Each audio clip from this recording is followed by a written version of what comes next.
Hey guys, Goy Boy here. I recently got a notification from YouTube that says they're going to be cutting off some of my features until I prove that I can be an asset to the community. It seems that I've been saying some spicy things, and they're not happy. So in addition to shadow banning me, they're going to start taking away features that I have.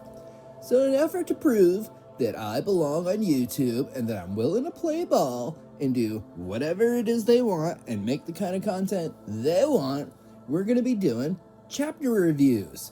That's right, from now on, I'm going to do what everybody else does. I'm going to stop making original content, and I'm just going to cover things that other people have made and grift off of them. We're going to call this show Griftin' with Griffith, and we're going to be reviewing Berserk Chapter 386. Welcome back to Grifting with Griffith. The magic of deception is strong. New tricks, new scores every week. Join us for the greatest heist yet. Let's grift.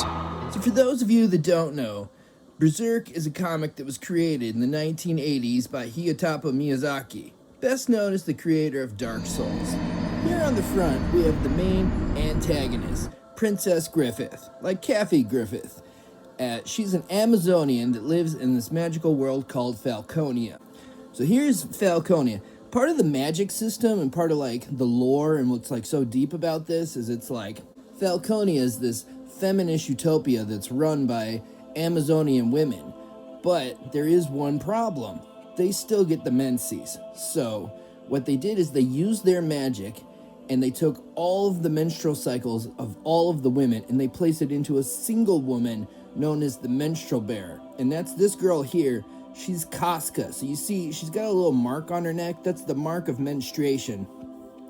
They did it during this big moon. It's an old chapter. They did it during the whole thing. You can go watch Berserk 1997 to find out about the ceremony. Anyway, poor Casca here. She menstruates night and day and night, suffering the menstrual cycle of every woman in Falconia. And you would think that she would be honored and praised as the one who takes on the suffering of all the other women, but actually she's treated like trash. So here she comes, she's stumbling out of bed, she's sweating, she's cramped up. Her menstrual tattoo is bleeding, which is a sign that she's about to have an extremely heavy flow. Now here we have the World Tree. This is at the center of Falconia, and at the bottom we have a character that's known as Mother Goose. Mother Goose is a magical fairy which comes down and she impregnates the women in Falconia so that they can still have children without any men. Now there are still men in the world, but they live outside of the gates of Falconia, and the Amazonians have to defend themselves night and day from the big sweaty men's. So she's looking down and she's seeing, oh my god, it looks like Casca might actually have an egg inside of her that is fertile. And the look of shock on her face is because she can't, no menstrual sacrifice has ever had the opportunity to get pregnant before. And what would happen if she did become pregnant? Would the menstrual cycles return to all of the other women in Falconia? Would that cause society to fall apart? So this really is like an existential conundrum for the female characters in the land of Falconia. Here we have a couple of the Amazonian guards. They watch over Falconia and they see Mother Goose flying over. And typically it's a positive omen, but you can see she's looking up. There's a look of shock in her face because she can tell that there's something wrong, that Mother Goose is concerned with the events that are taking place right now. She begins talking to one of the other guards, going, I've never seen Mother Goose flapping around like that. Honk, honk, what a goose, this, that, and the other. At the bottom, we get like a bigger shot of Falconia. I'm gonna be honest, I feel like the art in this is like extremely mid, like especially for modern times. Like it's no JJK or like Witch Hat Atelier, but you know, this is like a legacy comic book. Like Berserk has been around since like literally like the 1800s. Like it's a billion chapters long. So here we go, blah blah blah. You know, the Amazon guards come down to meet with Princess Griffith. And she's there looking like the bad bitch that she is, Queen Bee, Aya, and the guards are trying to inform Princess Griffith that, like, listen, all the big sweaty men's are at the gate. Like, they've been gathering their forces, and they're looking to come in here and get what's between our thighs. And then, you know, we cut over, and you scan down, and you see When I say big sweaty men's, this is not like, you know, well-bathed, you know, they got cologne, they're dapper, they're polite. The men's live just like as men out in there. They're just a bunch of barbarians. So they're sweaty, they're smelly, they're basically apes. Like, without women there civilizing them 24/7, the men within this world of Berserk regress to like a more medieval state. It's part of the brilliant commentary on this because it shows both like what women do for men, but also what women do for themselves. But then it's like, without the men's influence on the women, we see how the women become cruel and they mock Casca and they take for granted that like she suffers for them. The way, you know, like women in our society take for granted that men suffer for them and that they need men. But men also take for granted that like women civilize them and make sure they don't like smell like shit and stuff. So anyway, they're here, they're informing Princess Griffith that like, hey, the men's are at the gate, and Princess Griffith is like, I ain't worried about it. You ain't said nothing, I'm gonna flatten them. She, you know, Princess Griffith know all the magic and shit. Now this conversation goes on for like 4 pages, because just like in real life, like women don't know how to tell a story, so it's just like, blah, blah, blah, can you please get to the point? Like Patrice used to say, it's just a lot of my dad, daddy, dad, blah, blah, blah, blah, blah, blah, blah, blah, blah. And these bitches don't even have dads, you know what I'm saying? But they're just bitching and moaning, talking, spilling that tea, you know, girls being girls. Finally, Princess Griffith's had enough, and she goes, listen, assemble the hoes, you know, get your armor on, we're gonna go down there, we'll castrate these dudes, you know, we'll cut their dicks off and leave them wailing and screaming in the streets. And the girls are like, fuck yeah, doggy. So Princess Griffith tells these bitches like, hey, good job, I believe in you, and like affirms their emotions and their emotional states and prepares them for war. And they're like super honored because, you know, getting praise from the Queen Bee means a lot to all of the characters in here. There's a lot of interpersonal dynamics. It really won't mean anything to you unless you've read like the full 387 million page saga, which you should. It's for free on the internet. So then we see Casca. She's coming around the corner. She's on her way up to see Princess Griffith, and Princess Griffith understands like the sacrifice that Casca's making, because she used to menstruate herself before she cast the spell of menses, the demi-menstruy. And the other girls, they're so young, they've never had a period. So they like look down on Casca and they're like making fun of her and like talking all that shit. But Princess Griffith, she understands what it's like. So she tells these bitches to get to step in so that she can look after Casca.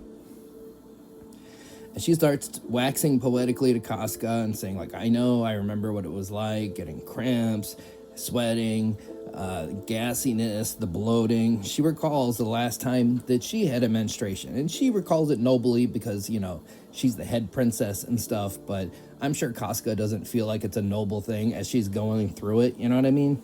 Well, suddenly the seal of menstruation that's on Casca's neck starts bleeding, because at this point in time, there are so many women in Falconia that she is so charged up with menstrual energy that it is now overflowing out of her like a demonic force. And so she starts bleeding all over the ground, and then suddenly demons appear before Princess Griffith. And Casca, you know, she's laid out, she's cramped up, she's doubled over, she needs a water bottle and a heating pad, and Princess Griffith steps up to protect her from the menstrual demons.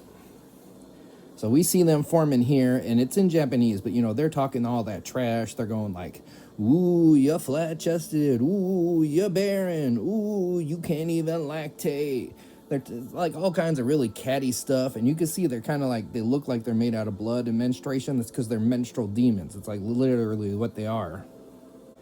So anyway, Princess Griffith, she shields Casca, and she fights off the menstrual demons.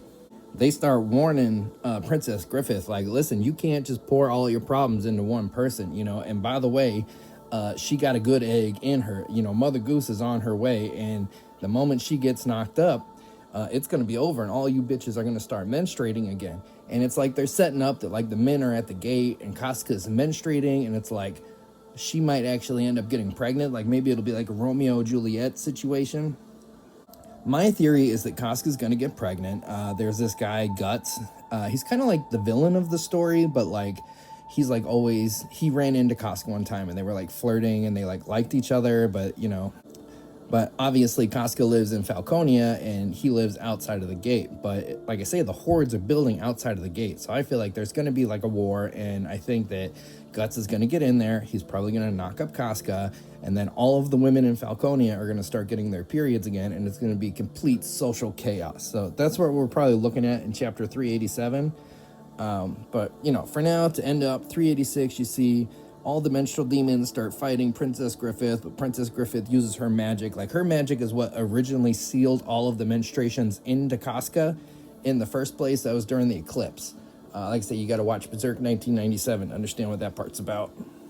So anyway, she holds him off from now, but she's stuck with this dark prophecy that Mother Goose and the menstruation demons, both, you know, the light and the dark side, both forms of the magic in this world, have said at this point that Casca is fertile. And so we're kind of left on this like high tense note of like, oh my God, is there going to be a baby? Is she going to get preggers? And then that's the end of the chapter. And we're just left with Princess Griffith, you know, thinking about what will happen. Like, how do we keep her from getting knocked up? You know, do we have to use, they don't even have contraceptives in this like universe, because obviously none of the women can get pregnant because there's no dudes inside of Falconia. You know, they get all of their babies from Mother Goose. So now, yeah, the chapter just ends with Princess Griffith looking off into the distance, sullenly considering what might happen and what could go wrong. So thank you guys for tuning in. You know, this was Grifting with Griffith. We'll be back for Berserk Chapter 387 when that happens. Stay here because my analysis is going to get deep. You know, a lot of people read manga, but I read manga. And like, I've read the manga, I've watched the cartoons, I watched the shitty movies, I played the shitty video games. So I'm going to bring you the hardest, most intellectual commentary on this manga that you've ever seen. So please continue to like and subscribe. It means a lot. And, you know, let YouTube know we're making good content over here. All right. This is not AI slop. This is not original content. This is not spicy in any way. These ideas are not, this is just regular, we're just nice guys, okay? Let YouTube know we're just nice guys doing nice things over here. All right, guys, deuces. I don't care about pain anymore. More important than pain is the impulse that's rising within me. I feel as though there's something violent boiling up from within. Let's go.